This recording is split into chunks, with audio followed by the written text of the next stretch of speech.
সম্মানিত বন্ধুরা, খাদ্যদ্রব্য সবসময় ধীরে ধীরে চর্বণ করে খাওয়া উচিত, যেন প্রতিটি লোকমা লালার সাথে মিশ্রিত হয়ে নরম হয়ে ভালোভাবে পরিপাকের কাজটা সম্পন্ন করতে পারে। মুখের লালা খাদ্যদ্রব্য দ্রুত পরিপাক করতে সহায়তা করে থাকে। তদ্রূপ চিবিয়ে খেলে বদহজমও দূর হয়।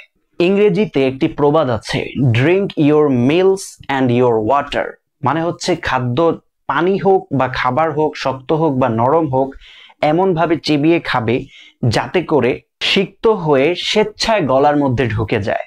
খাদ্য ধীরে ধীরে খাবে।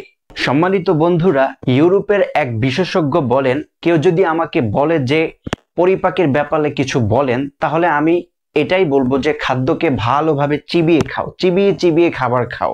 কেননা চিবিয়ে চিবিয়ে খাবার খেলে পরিপাকের কাজ সবচেয়ে দ্রুত এবং সবচেয়ে ফাস্ট হয়।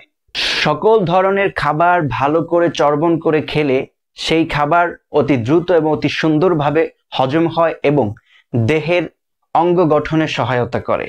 সুতরাং আজ থেকে আমার আর আপনার দায়িত্ব হচ্ছে খাদ্যকে ভালো করে চিবিয়ে খাওয়া। ধন্যবাদ।